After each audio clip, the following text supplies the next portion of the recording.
regularly evaluated by students, by his colleagues, and this marriage, and I am speaking as a future evaluator for his future career as a professor, his marriage cannot get in the way of what has been, until this moment, a very successful career in academia that we do not want this great passion to ruin.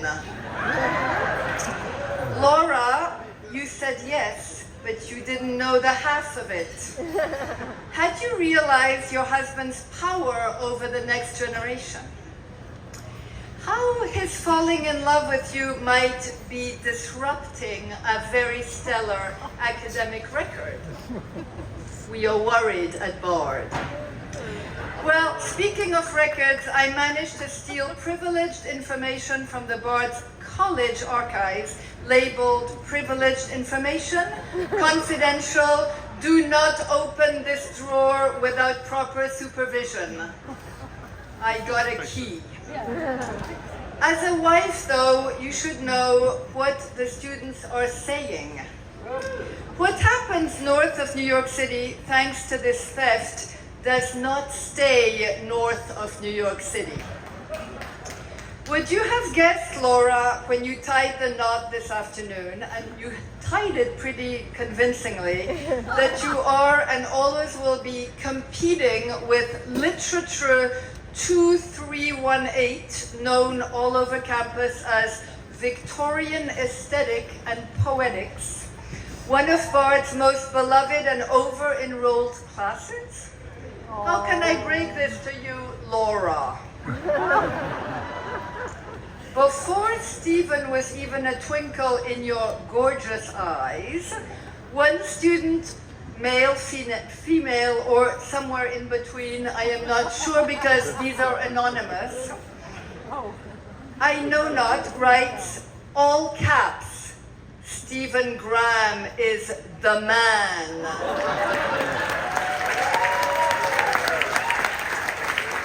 Laura, I hate to say this, but your influence on his work ethic, perfect until you materialized, has been and become worrisome.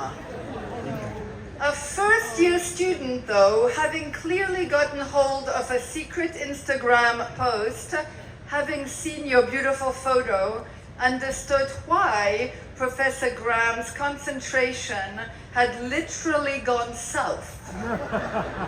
I read to you in this latest evaluation a concern. This is from a mandatory great books course. He clearly didn't want to come to class any more than we did. And this was not the case before he met you, Laura. In other words, Laura, you have torn Professor Graham away from Plato, Spinoza, and even Oscar Wilde. How can we blame you, Laura? They see it as it is. In a class on literary trials, they felt exactly what you feel. I quote, Stephen Graham is awesome as hell. All your fault, Laura, that he is so hot. Awesome as hell. I would like that on my tombstone, but I'll have to survive my Stephen Graham envy and come up with something else. But Laura, even though your power is immense, you have not entirely managed to destroy this scholar's Cartesian disposition.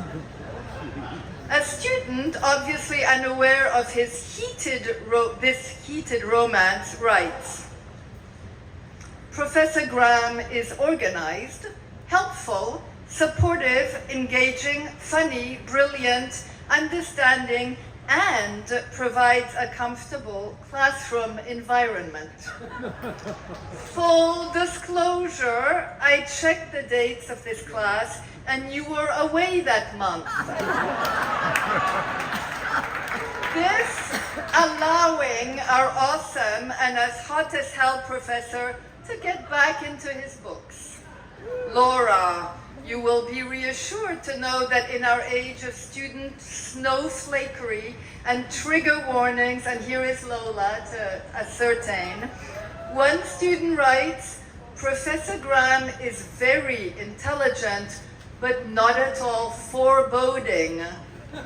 Did that student mean forbidding? Forbidden? Forbidden. Right, Laura? Who knows what is meant? But we're happy that you're intelligent. And no, Laura, we at Bard College do not wish for this great passion to wane, but we on the rehiring committee, we are concerned that the 50 shades of your mutual adoration is, way too reflected in the electrocardiogram of these teaching evaluations. How will he be promoted when before he met you, students wrote, I quote, very conscientious, brilliant, hilarious, approachable, creative, good-natured, but after your romantic meeting, I read with growing horror that he, I quote, can be slightly unreliable. Oh no, that's not all. That he doesn't seem to do all the reading either. You have turned him into a B+ student when he started as an A. Laura, we beg you to restore Professor Graham to his former scholarliness.